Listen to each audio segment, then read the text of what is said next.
Assalamualaikum warahmatullahi wabarakatuh. Selamat siang semuanya. Salam sejahtera bagi kita semua. Kami dari kelompok 9. Di sini kami akan sedikit memaparkan tentang perseroan. Adapun anggota kelompok kami. Yang pertama, saya sendiri Aryadi Sugiarto dengan NPM 202301002. Yang kedua ada Nur Inta Rohani dengan NPM 202301016. Yang ketiga ada Indah Widad Nur Faiz dengan NPM 202301037, dan yang terakhir ada Renita Lapaudi dengan NPM 202301050. Sebelumnya, kelompok kami akan menjelaskan tentang 3 poin pembahasan. Yang pertama yaitu bentuk perusahaan perseroan. Yang kedua, akuntansi transaksi saham. Dan yang ketiga adalah akuntansi saham treasury. Yang akan kita bahas adalah bentuk perusahaan perseroan. 2 cara umum untuk mengklasifikasikan perseroan.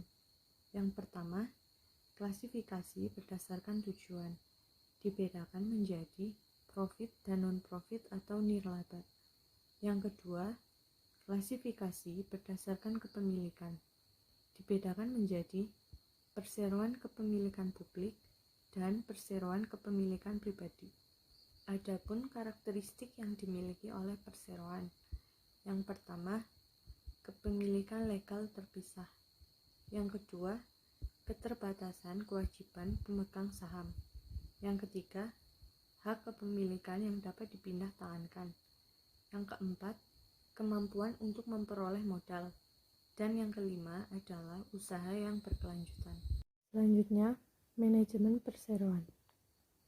Secara hukum, pemegang saham merupakan pemilik perseroan. Namun, mereka mengelola perusahaan melalui dewan direksi yang telah mereka pilih. Dewan direksi memiliki tanggung jawab untuk merumuskan tujuan operasional perseroan. Gambar di sini menyajikan bagian organisasi yang menunjukkan pendelegasian tanggung jawab. CEO memiliki tanggung jawab secara keseluruhan untuk mengelola bisnis. CEO mendelegasikan tanggung jawab kepada pimpinan-pimpinan lainnya, seperti penasihat umum, wakil direktur pemasaran, wakil direktur keuangan, wakil direktur operasi, dan wakil direktur SDM. Selanjutnya, ada bendahara dan kontroler. Kontroler memiliki tanggung jawab untuk membuat pencatatan akuntansi, membentuk sistem pengendalian internal yang memadai, dan menyiapkan laporan keuangan, laporan pajak, dan laporan internal. Dan bendahara berkewajiban atas pengelolaan dana perseroan dan menjaga posisi kas perusahaan. Pemegang saham memiliki beberapa hak. Yang pertama, memberikan suara dalam pemilihan dewan direksi pada pertemuan tahunan dan memberikan suara atas tindakan yang memerlukan persetujuan pada pemegang saham. Yang kedua adalah membagikan laba perusahaan melalui penerimaan dividen. Yang ketiga, mempertahankan presentase kepemilikan yang sama pada saat ada penerbitan saham baru. Yang keempat, membagikan aset pasca likuidasi yang setara dengan presentase kepemilikan mereka, atau biasa disebut dengan sisa klaim, atau pemilik dibayar dengan aset yang tetap ada setelah semua klaim kreditur telah dibayarkan. Oke, selanjutnya saya akan membahas tentang pertimbangan penerbitan saham. Dalam mempertimbangkan penerbitan saham, suatu perseroan harus menjawab sejumlah pertanyaan dasar, yakni yang pertama, berapa banyak saham yang seharusnya disahkan untuk dijual? Di dalam akte pendirian, perseroan telah ditunjukkan jumlah saham yang disahkan untuk dijual. Jumlah saham yang disahkan pada saat pendirian biasanya sudah mengantisipasi kebutuhan modal awal dan jangka waktu berikutnya. kedua, bagaimana seharusnya perseroan menerbitkan saham? Perseroan dapat menerbitkan saham secara langsung, yakni kepada investor, maupun secara tidak langsung melalui perusahaan investasi perbankan yang tugasnya menawarkan saham kepada calon investor. Yang ketiga, berapa harga penerbitan saham tersebut? Secara umum, harga saham yang ditetapkan oleh pasar cenderung mengikuti tren laba dan dividen perusahaan. Selanjutnya yaitu modal saham. Modal saham adalah kas dan aset lainnya yang dibayarkan ke perseroan oleh pemegang saham dengan imbalan saham biasa. Disebut dengan saham biasa, yakni ketika sebuah perseroan hanya memiliki satu jenis saham.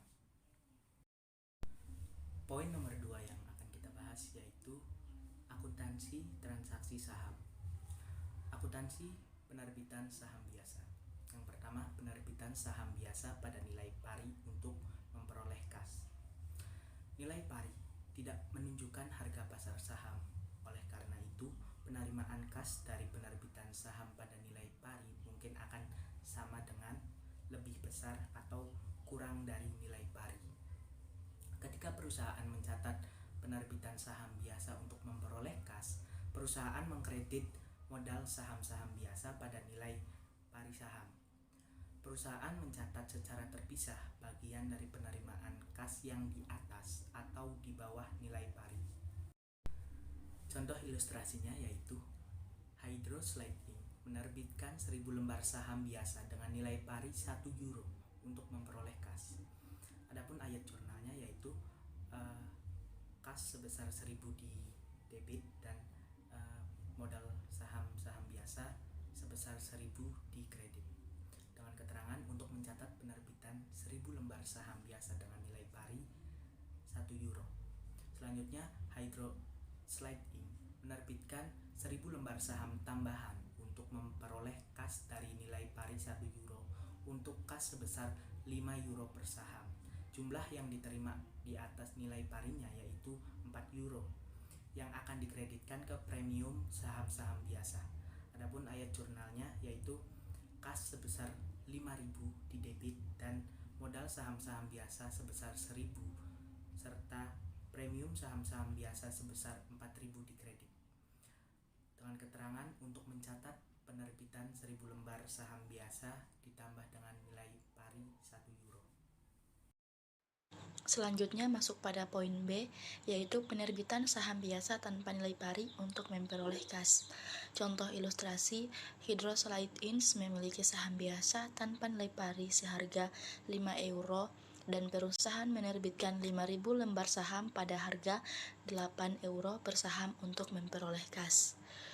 Selanjutnya, saham biasa tanpa nilai pari memiliki nilai tertera. Kas debit seharga 40.000, modal saham-saham biasa kredit seharga 25.000, premium saham-saham biasa kredit seharga 15.000.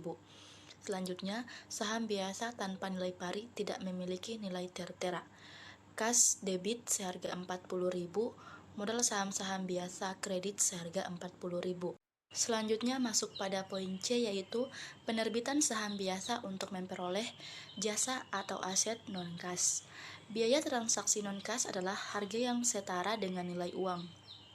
Biaya yang terjadi adalah nilai wajar dari pertimbangan yang diberikan atau nilai wajar dari pertimbangan yang diterima. Contoh ilustrasi, seorang penasihat hukum telah membantu pendirian Jordan Company. Mereka telah menagih biaya jasa kepada perusahaan sebesar 5.000 euro. Mereka setuju untuk menerima 4.000 lembar saham biasa dengan nilai pari 1 euro sebagai pembayaran tagihan atas jasa penasihat hukum. Beban organisasi berada di debit seharga 5.000, modal saham-saham biasa berada di kredit seharga 4.000, premium saham-saham biasa kredit seharga 1.000. Athletic Research Inc. adalah perusahaan kepemilikan publik yang telah lama berdiri. Saham 5 euro pada nilai Parinfa diperdagangkan secara aktif pada harga 8 euro per lembar saham. Perusahaan menerbitkan 10.000 lembar saham untuk mengakuisisi tanah yang baru-baru ini diiklankan untuk dijual seharga 90.000 euro.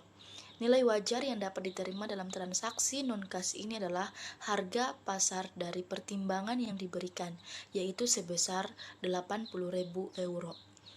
Tanah berada di debit seharga 80.000, modal saham-saham biasa kredit seharga 50.000, premium saham-saham biasa kredit seharga 30.000. Selanjutnya kita masuk pada poin ketiga, yaitu akuntansi transaksi saham. Saham treasury adalah saham milik perseroan yang telah diterbitkan kemudian dibeli kembali dari pemegang saham.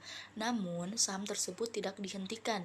Alasan perseroan dapat memperoleh saham treasury terdapat 4 alasan.